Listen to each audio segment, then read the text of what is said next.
Breaking చూస్తున్నాం. AP ఎన్నికల్లో ఈవీఎంల వైఫల్యంపై కేంద్ర ఎన్నికల కమిషన్ కు ఫిర్యాదు చేయనున్నారు టీడీపీ జాతీయ అధ్యక్షుడు ఏపీ సీఎం చంద్రబాబు నాయుడు. ఇవాళ ఢిల్లీ వెళుతున్నారు. ఆయన సీఈసీని కలిసి ఎన్నికల నిర్వహణ లోపాలపై ఫిర్యాదు చేస్తారు.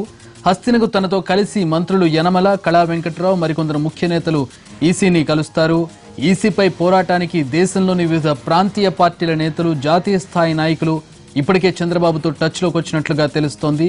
ప్రజాస్వామ్యాన్ని అపహాస్యం చేసేలా ప్రవర్తిస్తోన్న ఎన్నికల కమిషన్ కేంద్ర ప్రభుత్వం వ్యవహారాలపై ఉమ్మడిగా పోరాడేందుకు కార్యాచరణను సిద్ధం చేసుకుంటున్నట్లుగా తెలుస్తోంది.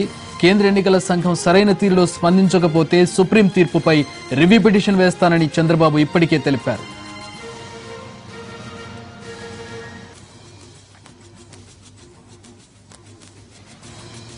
ఏపీ ఎన్నికల్లో ఈవీఎంల వైఫల్యంపై కేంద్ర ఎన్నికల కమిషన్ కు ఫిర్యాదు చేయనున్నారు చంద్రబాబు. దీనికి సంబంధించిన పూర్తి వివరాలు మా ప్రతినిధి అరుణ ఢిల్లీ నుంచి లైవ్ లో అందించడానికి సిద్ధంగా ఉన్నారు.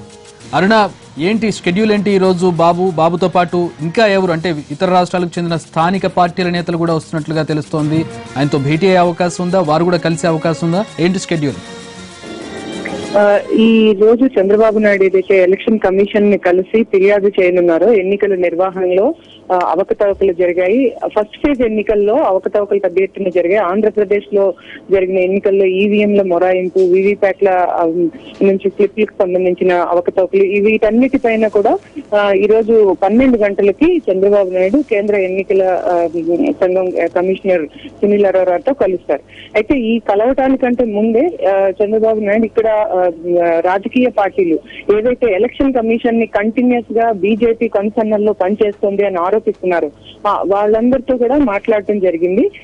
ఆయా పార్టీ నాయకులకు ఆంధ్రప్రదేశ్ లో ఈ ఎన్నికల సందర్భంగా జరిగిన ఈవీఎంల మొరాయింపు, ఈ అన్ని విషయాలపైన కూడా పొలిటికల్ పార్టీస్ కి తెలిపినట్లుగా సోర్సెస్ చెప్తున్నాయి. సో ఒక విధంగా చెప్పాలంటే ఒక రకమైన వాతావరణం, అంటే ఈ ఎలక్షన్ కమిషన్ ఎన్నికల నిర్వహణ సంబంధించి కేంద్ర ప్రభుత్వ కన్సర్నల్లో నడుస్తోంది అన్న ఆరోపణ ఏదైతే ఉంది, ఇది ఈ రోజు చంద్రబాబు నాయుడు చేస్తున్న ఆరోపణే కాదు. నిన్న కాంగ్రెస్ పార్టీ కూడా ఈ నమో టీవీ పైన, అలాగే సైన్యాన్ని ఎన్నికల ప్రచారంలో వాడుకోవటం, యోగి ఆదిత్యనాథ్ భారత సైన్యాన్ని మోదీ సేనగా అభివర్ణించడం, వీటన్నిటిపైన నిన్న కాంగ్రెస్ కూడా ఫిర్యాదు చేయడం జరిగింది.